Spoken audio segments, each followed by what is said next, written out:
but also much more punctual interventions such as music broadcasting in the pedestrianized streets, and also pedestrianization itself as a strategy to attract people in a more safe and maybe more lively environment. This is one of the other main public spaces that I was studying. So the first method I used, especially throughout the first year of my research, was field recordings.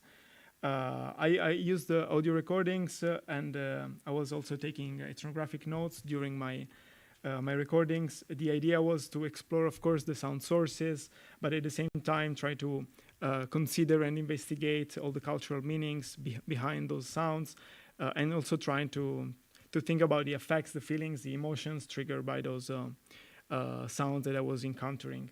Of course, I was using a binaural technique, or a quasi-binaural for to be very precise. This is not Montreal, it's Venice, but just to give you an idea of how I use a binaural microphones, also using myself within this picture, because I also like the idea of being part of this research. So there's a sort of also an embodied way of listening to those sounds, and of course the being there also is very relevant to my perspective as a researcher. Why the quartier spectacle is very interesting, especially because of this diverse presence of different groups living there. I mentioned you visitors, but and of course city users, workers, and residents. But there's also a high presence of marginalized groups, such as people experiencing homelessness and so on. And so what I was trying to understand through sound was how all those strategies that were also using sound as a way to change, to transform the experience, the everyday experience of this neighborhood, were actually somehow trying to normalize or sanitize or even aestheticize the sound experience of this neighborhood. And of course, this gives room to a further exploration of this idea of tailoring the sensory experience on visitors rather than on also other people living or using this neighborhood throughout their everyday life. So after field recordings, I organized two different workshops involving residents, but also sound artists and representatives from local institutions. The idea, also using the same sounds I was recording during my field recording phase of the research, was also to share with those people those recordings, or at least some excerpts of that. Also try to start a conversation with those people about the sound experience they had, but using my field recordings as a trigger point for such a conversation. So the first workshop was mostly addressing problematic sound-related urban issues. The second workshop was focusing more on a specific spot. This little square is called Place de la Paix, and is an underused public space located really in the center of the neighborhood, which is affected on the one side by a massive presence of traffic, because there's one of the main streets of Montreal just passing on one side of the square. At the same time, the square is affected by there's a very problematic cohabitation between diverse uses and users of the spot itself, and so the idea, especially during the second workshop, was to collect ideas among the participants to inform a collaborative sound intervention to be realized in the square itself. So this is just to give you an overview of the square. This is one side, maybe the more private or more intimate side. Now, as you can see here, it's empty, completely empty, but you should imagine, and I will show you later other pictures, this square populated by different communities. For example, in this little spot you can see here. There's a lot of skaters using the square on that side. On the other side, there's a lot of other marginalized communities. And just to give you another perspective from the other side, this is a very high traffic street on this other side of the street, but there's also a lot of visitors, people using this sidewalk to move around the neighborhood. And there's also a few benches, as you can see on the left side of the picture. So I was trying to address different issues through this workshop, and of course through the sound installation itself. So of course traffic noise, but also the perception and stigmatization of the square. And the idea was to involve residents, but also other users, to try to create a different and more inclusive environment through sound intervention. So especially the second workshop was ending with a sort of a collective guideline, which was the result of the workshop itself. And through this guideline, I tried to address the composition of this sound installation.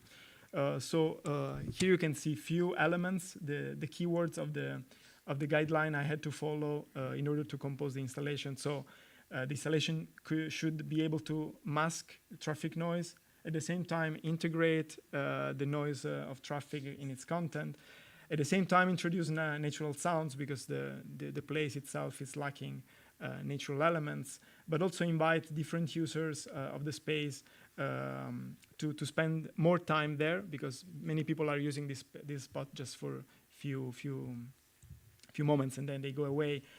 So the idea was also to let them stay more, and also create a calm and meditative environment. So as you can imagine, this was a very challenging program to follow. Not easy starting point, but also very interesting to see how to actually deal with that. So in the end, I realized this 8-channel sound installation. Here you can see a few speakers attached to hanged on the trees. And they were placed on a parallel line compared to the side of the sidewalk and of course the square. All the sounds were pointing inside the square itself, trying to also create a sort of barrier between the traffic sound and the inner part of the square.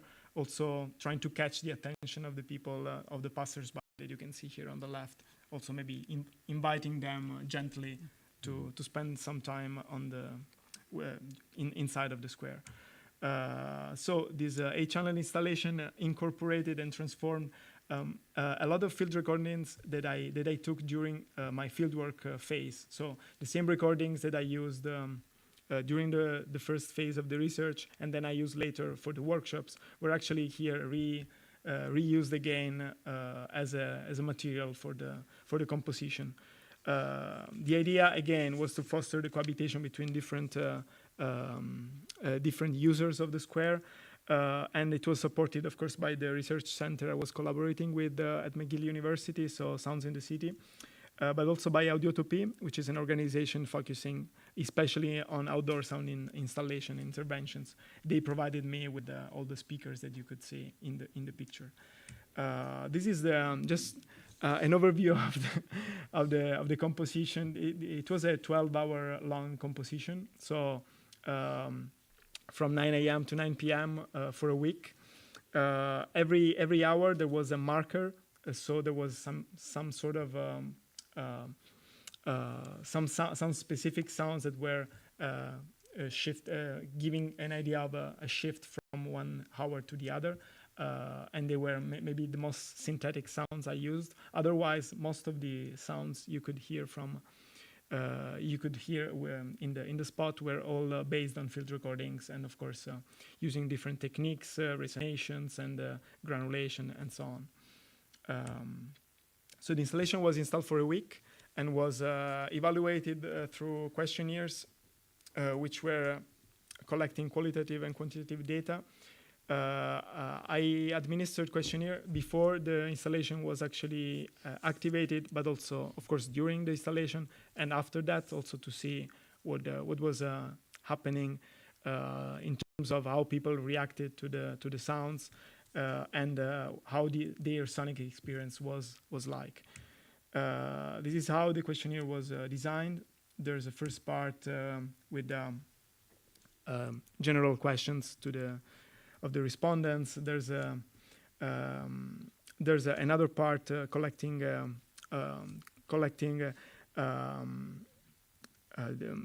different evaluations on the pleasantness, appropriateness of the space, especially using the soundscape, the Swedish soundscape protocol. And then the most important part, at least for me, was the open-ended questions in the end of the questionnaire. So asking directly to the people what they were thinking about, what were their reaction to the sounds they were experiencing in the spot itself. This is another view of the square, and and just I will briefly say a few words on the results of the installation when it was not active and when it was active, just to also to compare the two moments. So when it was not active, the sound environment was considered very loud and disturbing, stressful, discomforting, especially because of the traffic noise. However, there were a few very specific sonic elements which somehow highlighted the identity of the place. So, for example, skaters, they were surprisingly not considered as being very loud. On the contrary, they were, for most of the people, considered as a part of the everyday sounds of the square. Of course, the presence of marginalized group was considered somehow, for some people, problematic, because sometimes they are yelling at each other, so they are also considered a source of I don't know, a nuisance or somehow. But especially people highlighted the lack of vivacity and lack of vivacity of the square due to the absence of events or other things going on right there. Here you can see a few excerpts from the questionnaires.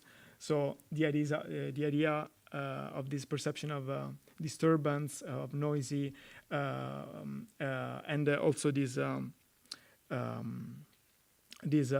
quote on how the place could be actually more lively and is not right now. Here you can see better maybe how they were hanged on the tree and the shape of those speakers. So when it was active, the installation was managing to transform users' experience of sounds. The perception of traffic, even though there were sounds added to the environment, was less intense, surprisingly or not surprisingly. Also, the perception of calmness was higher. And what was very important for me was that these added sounds were not preventing the space to be used by different people, by different communities, by different groups. So the spontaneous uses of the square didn't end because there were an alien sound overshadowing the other activities, but it was kind of integrating with the other activities going on. So this was very important, and you can see here also through some of the quotes from the questionnaire, experiencing the city differently, but also the second quote was very important because it's exactly, or at least very similar to what I was intending to do. So trying to hold together different sounds and recreating a sort of a meditative spot where to spend maybe more time there.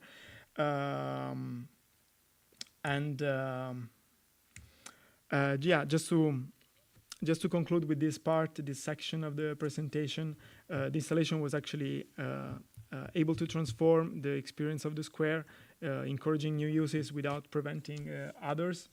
And as I also mentioned before, the idea of using field recordings in multiple ways was one of the research goals I was aiming to test, at least through this example. There's so many things to discuss. Maybe I will just mention few of them. First of all, I was trying to bridge a gap between artistic and academic research through this case study, through a sound-based intervention. Here I refer to the growing literature on research creation as a way to combine the outcomes of a research process and also of an academic output, trying to understand the output as informing the research, the academic research, and also the other way around. So there's a two-way conversation between art and research. Also, the idea of autoethnography and artistic intervention that are here combined in a way also to reach a compositional output in this sense. And as I told you, there's a two-way conversation between art and academic research. Also, there's many other fields, especially within urban planning, but also artistic research in general that I engaged, especially during the speculation, the reflection I had. Considering and analyzing the results. So, of course, we can consider this research as part of a broader tactical urbanism project, because, of course, in its nature, it is a very flexible in use. It is very also temporary in nature, but at the same time, it aims to create maybe long-term effects, at least in the idea of targeting, of addressing certain urban issues, and trying also to promote and inform urban policy analysis and design. At the same time, there's also a growing conversation going on the different methods and tools used by urban regeneration and creative forms of cultural-led urban regeneration processes. So the idea of using such installation not just as artistic interventions per se, but also as forms of actually designing tools for the futures of city of problematic neighborhoods to come, and so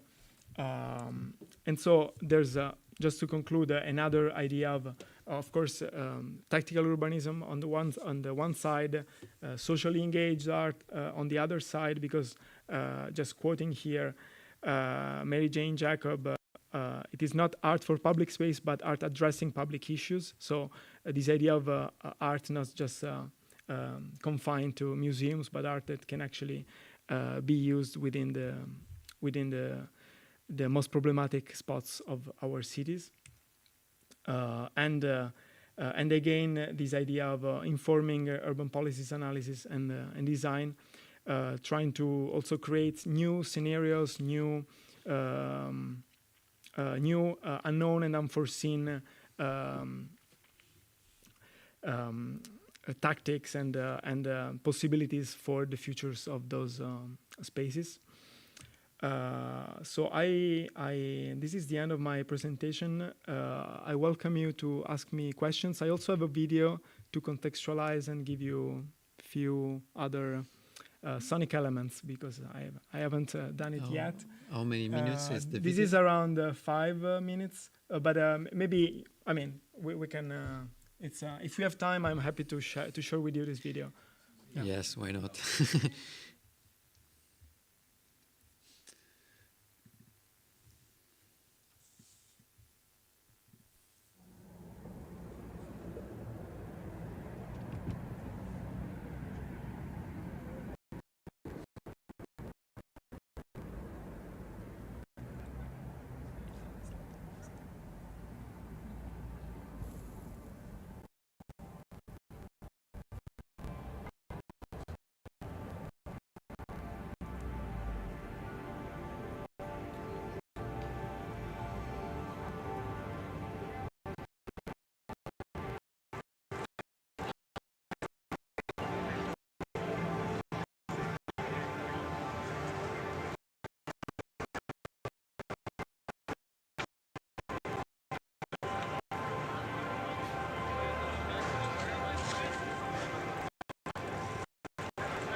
Thank you very much, Nicola. Very, very interesting your presentation and also the video. I'm sorry that we took time with the video, so I have really to ask to be very, very fast with the questions. I know that we have all a lot of questions, but maybe after in the pause, then we will pose to you. But few questions we can, but very fast, in a very fast way.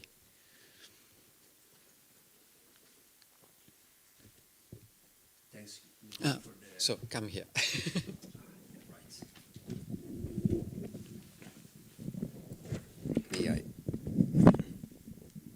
Yeah, thanks a lot, Nicola.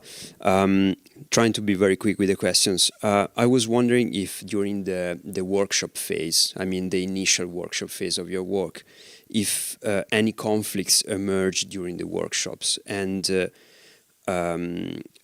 emerged between people trying to discuss and analyze the content of your field recordings. And in relation to that, did you have to introduce a specific dictionary for that? Thanks for the question. The workshop, I mean, they were quite different, the first from the second, but they, I wouldn't say they created many conflicts, maybe more surprise to people that were not used to think about their everyday experience through sound. So that was maybe something they kept realizing, and it was not immediate for them to consider. But of course, there were a few different positions, but I wouldn't call them conflicts. Yeah, different positions on different sonic aspects and sonic issues affecting their everyday life. For example, people living closely to skaters are, of course, bothered by that, while others are just seeing that as an attraction or as a sort of nice thing to see here and there a few minutes a day. What I found maybe the most interesting part was how people felt connected with the places using the recordings. I mean, listening to the recordings I took. They were keep telling me, "Oh, this is so high quality. Like, it's hard to. It's very unbelievable how this is actually the way. This is very close to the way I experience the neighborhood." And of course, they were binaural recordings. We couldn't listen to them through headphones. So of course, it's such of a a setting like that. It's not the ideal for binaural. But at least it was they were good in giving them an idea of how their everyday experience was could let many different issues emerge. And yeah, I don't know, there's many other things to say, but maybe we'll continue. Yeah, we have very, very little time, so if there is another question, just another, and we can. So we have another voice. It's a sound. Yeah, thank you so much. Such an interesting project. I would also have many questions, so I will keep it to one. So, yeah, I would be interested, how you turned kind of, you said the field recordings were the basis also for the installation, and the installation was very much like this melodious kind of sounds. How did you kind of make this step from kind of this workshop into then the creation of the sound installation? For me, it seems quite difficult. Oh yeah. How did this work? Yeah, would be more interested. Thanks. Yeah, as I told you, the guideline was quite challenging. But just to give you a few examples, during the investigation of the square, of course, I could listen to many specific frequencies, coming up, or much more present than others. Maybe there's an HVAC, like some sort of air conditioned system nearby that are using that are playing certain tones. So I was also using some of those frequencies, some of those tones, trying to work on that, also to let all those frequencies and harmonics emerge. to give also a more maybe melodic sense in the composition. But there's also other ideas, like for example introducing natural sounds. I couldn't introduce natural sounds if there's not the natural elements, but I use a lot of granulation processing in that sense to recreate, for example, through traffic, some sort of water kind of sounds. So it's always, the same source was mimicking other sources, but using the same material. And I think this was quite interesting to later listen to the result in the same place, because if you listen to a transformed field recording that is originally a traffic sound, and it has become something else, there's still a memory of this recording within it, attached to it. So in a way, it will interact, I will say better, but in a more maybe engaging way with the environment. And maybe this is why few recordings were working well, at least to my understanding, in the spot, because they were coming from the same space, and so they were reflecting many of the characteristics of this spot, this place. Thank you very much, Nicola. I'm very, very sorry to stop here the discussion, but we have Claude Chirier that is waiting us for a long time, and yeah. Thank you to Nicola. And just a minute to change the laptop, and we start in a while. Grazie, Nicola. Poi parleremo con calma.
Stefano said 2 minutes, it's okay.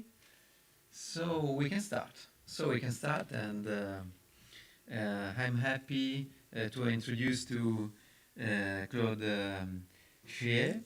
Claude Chier, he is a Franco-Ontarian sound and media artist and arts administrator of European ancestry. He holds a we can say this, or master. Okay, MM in composition from McGill University, and was actively involved in the acoustic ecology and acoustic music communities in the 80s and 90s in Montreal, Banff, and across Europe. So welcome, and you can start your presentation. Bonjour tout le monde, welcome. It's about 8 o'clock in the morning here in Vancouver. I'm speaking to you. I'm speaking to you from the unceded traditional territory of the Musqueam, Squamish, and Tsleil-Waututh nations, otherwise known as Vancouver, British Columbia. And it's important to do this land acknowledgement here in Canada in particular because these are unceded Indigenous lands, and we are still working through a relationship with Indigenous peoples here in Canada. So I'm very happy to be here. Fortunately, I couldn't be there in person. I'll tell you why in a minute. But some of you might remember that a couple of years ago, I spoke at an FKL event about radical listening as climate action. And I'm still very much involved in climate action. But what I want to do today is talk to you about a project that's ongoing, an entire year of podcasting around issues of sustainability and sound. So I'm really happy to be here. It's a real privilege. And I want to thank Stefano and all the team there for your support, because I know it's a lot of work and I know it's late there, so I will be as quick as I can, because I assume this will be an ongoing conversation. I really liked what this conference was about. It talked about initiating interdisciplinary dialogue that examines the use of acoustic paradigm and eventual current, with the idea of a sustainable present and future in mind. It made me think about what do we mean by sustainability, and I'm sure you've talked about it there inevitably because it's the topic of the conference. But it can mean so many different things. We're talking about some assumptions of modernity that sustainability is within that framework, or are we talking about something completely different? I think it's the latter, but that's something that's important to consider. And what about positionality? You know, from what perspectives are we listening? There's a lot of work being done here in British Columbia on positionality. So, and then there's the issue of, are we talking about sustainability in which context? I think we're looking at a catastrophic future, and so that's the kind of listening I'm trying to do. And it's interesting to be part of this category called storytelling with sound. Because we're talking about, among other things, the ethics of storytelling. And of course, ethics are very complex. Are we talking about the truthfulness of information? Are we talking about appropriation and social justice? We're probably talking about all those things. But for me, ethics in storytelling is about telling the truth and avoiding those fictional tales about endless growth and exploitation and some of the myths that we've created that are highly problematic. So I'm really interested in further exploring this idea of ethics in storytelling in particular. So, like many of us, during the beginning of the pandemic, we were stuck at home, and I'd just gotten back from a conference in Arizona, the Creative Leadership course that Julie's Bicycle did, and I was thinking of starting a podcast, and I just accelerated my work, and I started a podcast called Conscient. And I did 100 episodes in a short period of time because I had the time, and like many of us, we were at home. And so I got to know a lot of the issues that I'm working on through conversations with individuals and experts. And then I decided to do an art project. I said, well, how can sound art actually contribute to these issues? What is the impact of art? And of course, I asked everybody these questions. So I decided to give myself the challenge of doing a 5-minute episode every week for a year. And so I have been doing that. Some of them are longer than 5 minutes, but the idea then is to look at how sound art specifically can serve as a medium for not only environmental awareness, but facing reality.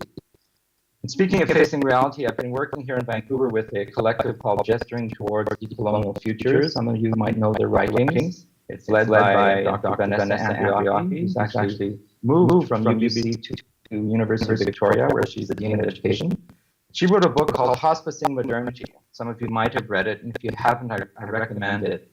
And I just want to acknowledge that that work on decolonization has been deeply influential. It changed my life in terms of how I learn and how I unlearn.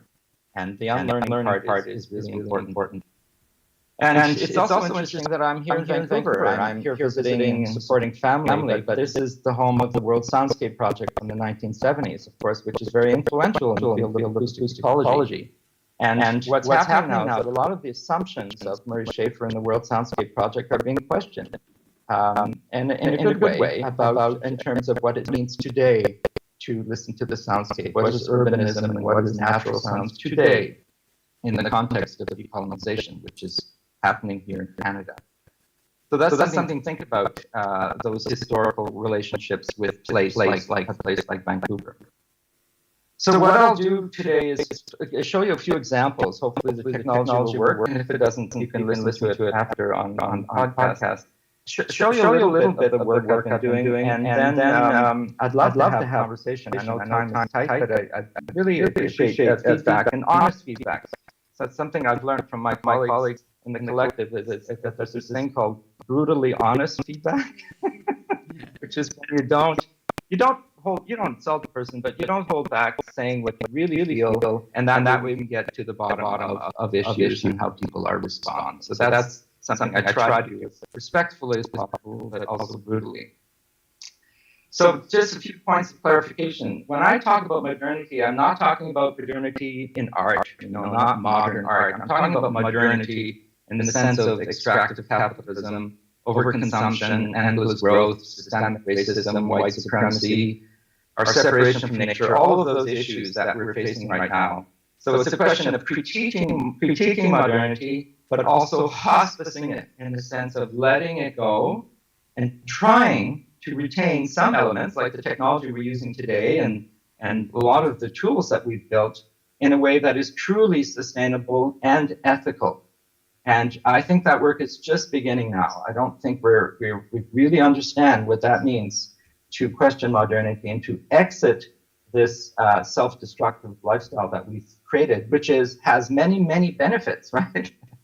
And yet is so destructive. So, for example, at the end of my podcast, I always talk about how I'm grateful and accountable to the earth and human labor that provided me with the privilege of producing this podcast, including all the toxic materials and extractive processes behind the computers, recorders, transportation, and infrastructure that make this podcast possible. So what that means is that I try to recognize where things come from and my role in it. When I use my computer, who helped build it, with the labor involved, and so on. And what I try to do is, for instance, I didn't fly to Switzerland, though I could have, because the carbon footprint was too big. I could do it by vacation, therefore I did. I donate funds at the end of the podcast to different causes. I try to use green technologies, all that kind of thing. And I try also not to lecture anyone about what they should or shouldn't do.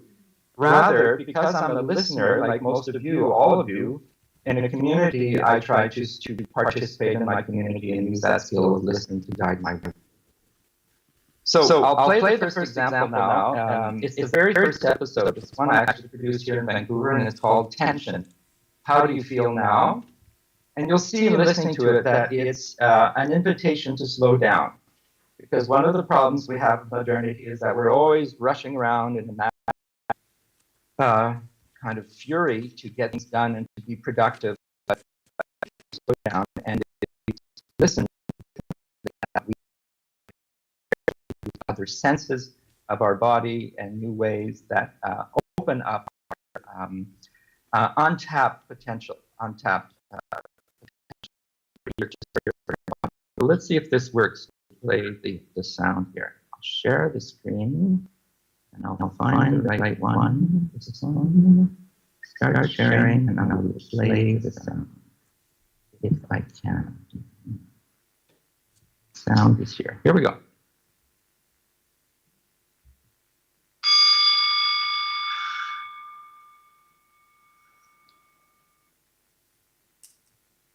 tension.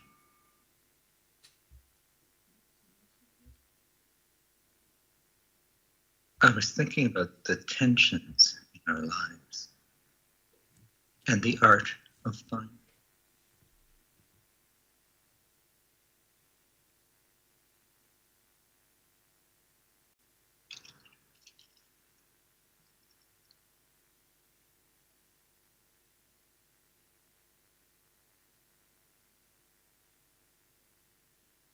So I went for a walk in Vancouver and came upon a piece of fishing line.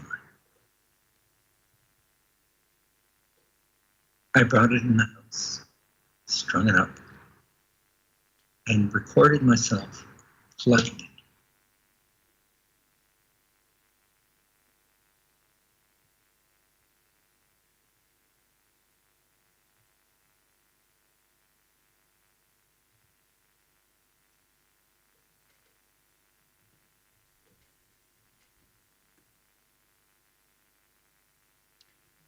I'm sorry, we're lacking sound now.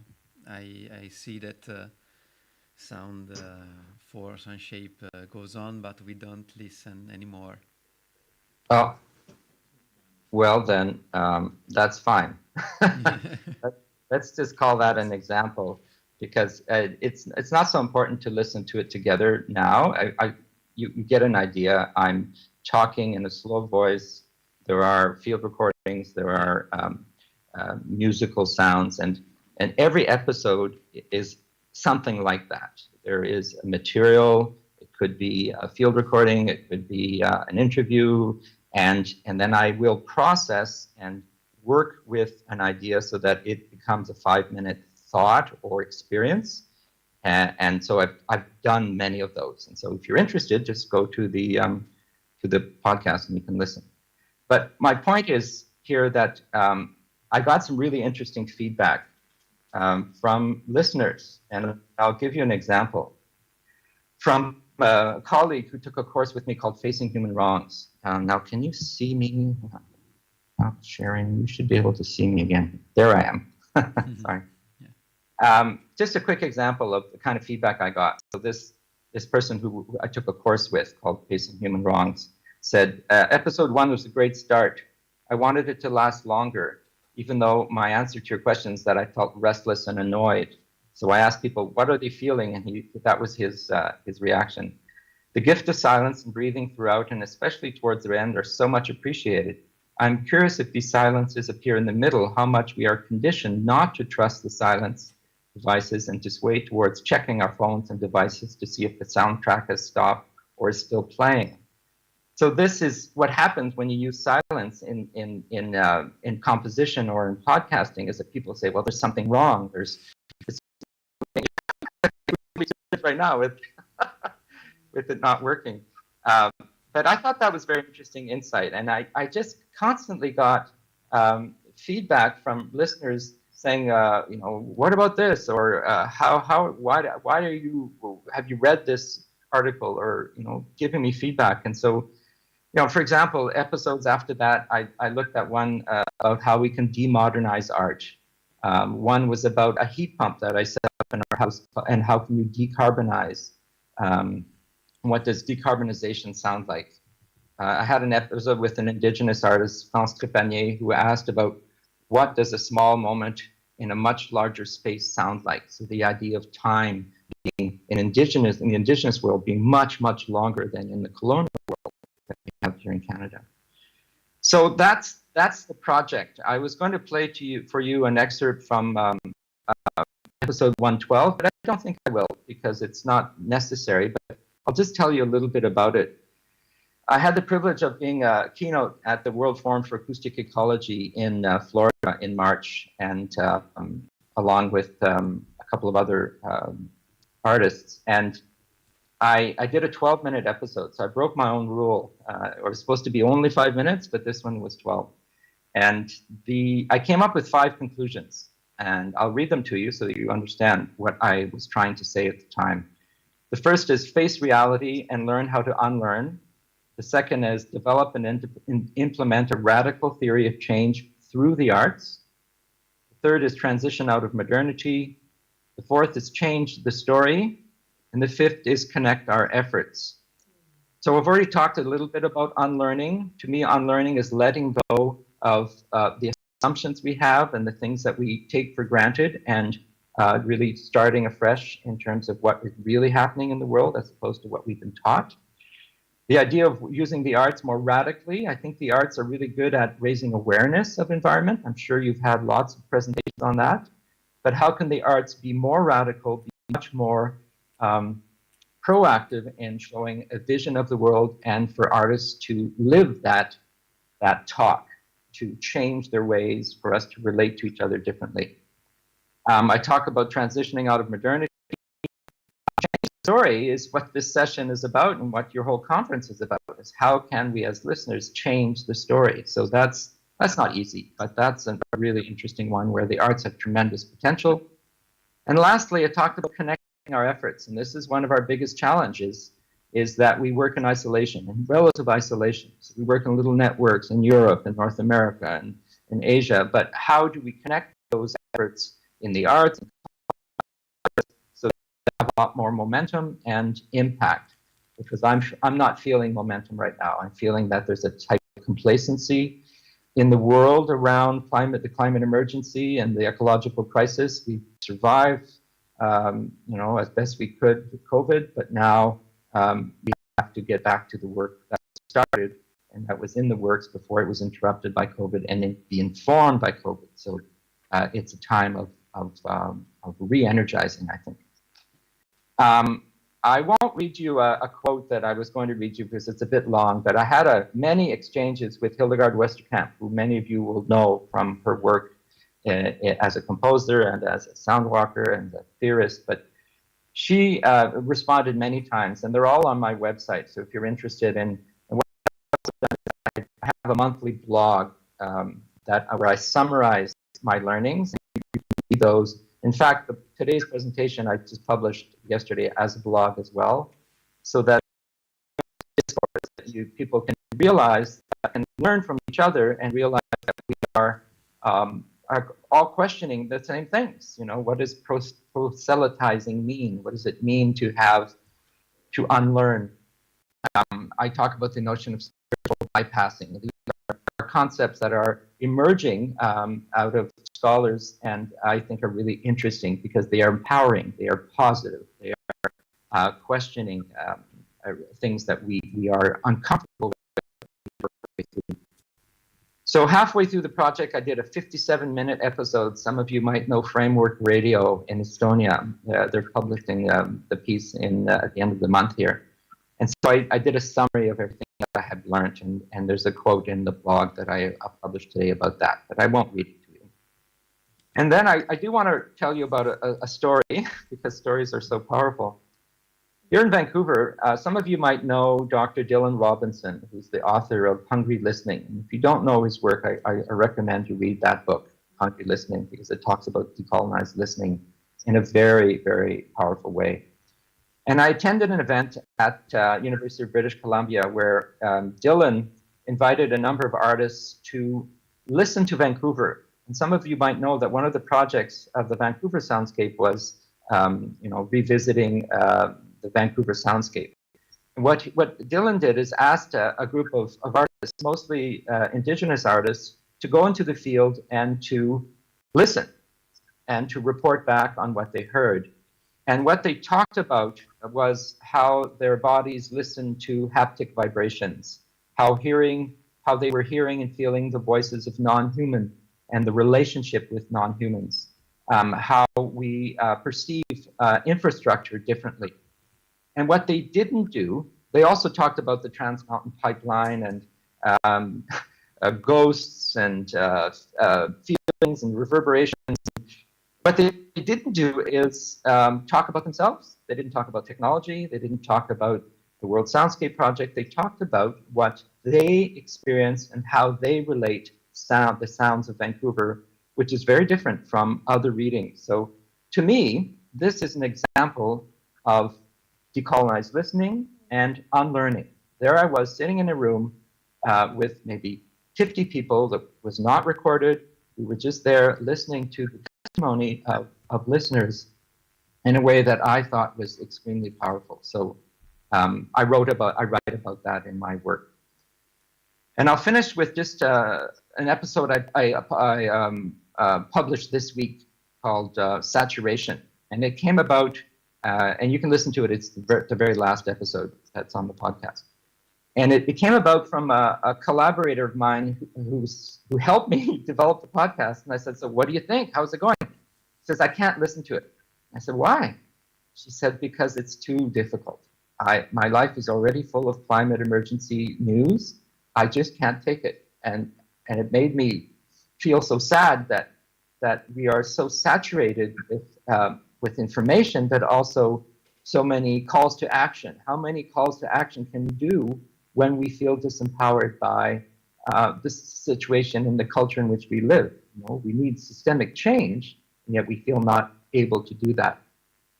So that episode talks about that feeling of disempowerment and not feeling the saturation, and how we can work through saturation. And one of the ways to work through saturation is to just slow down.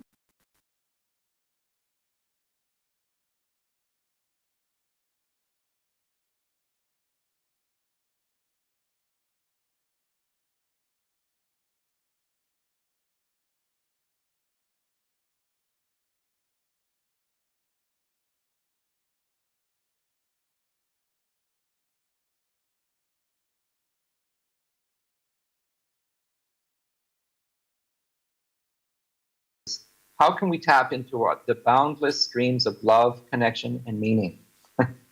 And that's drawn from a book by Dr. Britt Ray, who wrote a book called Generation Dread. Some of you might know it.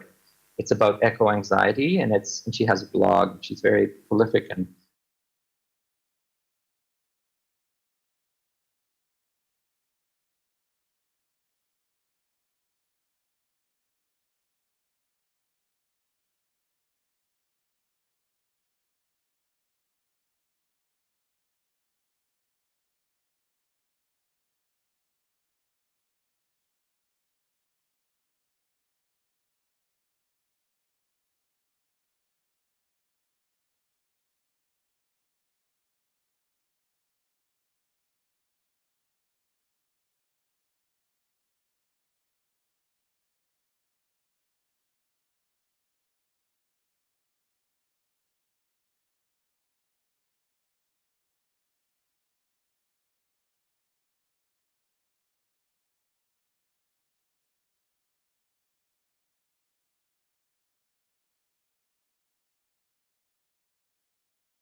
Yeah. you.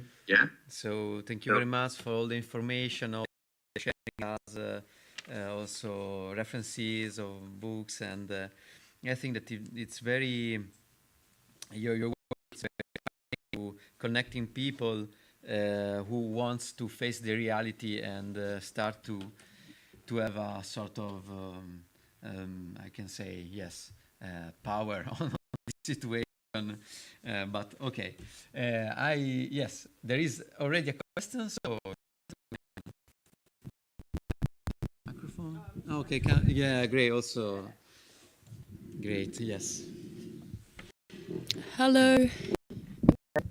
Hi, nice to meet you. Hi, good. Thanks. Yeah, thanks for bringing all these topics.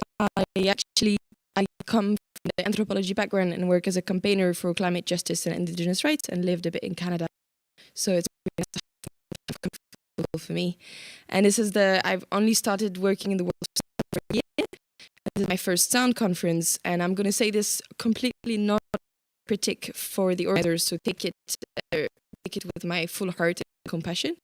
But I'm noticing that there is no black, brown, or, well, indigenous is even more hard in Europe, people in the space, and that a lot of the people, that is my assumption, are like very, very heteronormative. There is like very few queer or like non-binary people. And so I'm wondering, like, maybe in your experience of other conferences, or maybe it's because it's more of a European context. Like, I think if we want to work towards decolonization, like, there is work to be done in terms of like bringing diversity of voices and like physical representation in conferences like this, and actually have not necessarily like confrontational exchanges, but at least bring different people together. So I'm curious to hear your thoughts on that. Well, of course, I can't speak on behalf of the organizers. They can respond, and I'm sure they will, and I'm sure they share your concerns, because often in conferences you work with what is submitted, but you can also curate, right? So that's the power you have, is to try to get as many permissions and to fill the gaps. My own point of view on that is to be as inclusive as possible and to get out of the way when necessary. So sometimes I take up too much room, and I've been pulling away and trying to pass the my podcast, have as many different voices as I can, but also, for instance, I'm of an organization called FKL here in Canada, which is an art and climate organization. And if you want to find it, it's easy. Just Google FKL, art and climate. And that organization I just left because I had given what I had to give and new voices were necessary. So that's part of it, is moving out when you're a privileged white male like me, but also to work with others and to be present without having to necessarily speak first or have your point of view heard, to listen and to search for information that might not be available. So, for instance, the work of the Decolonial Futures Collective, I promote as much as I can, because it's such brilliant work, and it is informed by Indigenous points of view, Afrofuturistic points of view, and many others. And I think as curators and as producers, it's incumbent upon us to reflect the diversity around us. And that diversity is there. It's in Europe, it's in North America, it's everywhere. And to be as proactive, as radical as you can in your programming. And I think your point is well taken, also in terms of cross-sectoral representation. So you're an anthropologist. It's really interesting to have other people, and I commend you for coming to a conference, to have people from other fields of expertise and to have that kind of dialogue. One of its great strengths, is that it was transdisciplinary from the beginning. It touched all fields, driven by artists. It touched all fields and continues to this day to be very cross-sectoral. But what it isn't is as diverse as it could be, because there are people in institutions who have a point of view and have a power base. They have the money to come to conferences. So that's part of the challenge as well, is economic access. So and we should continue to work on it, and future events do better. Thank you.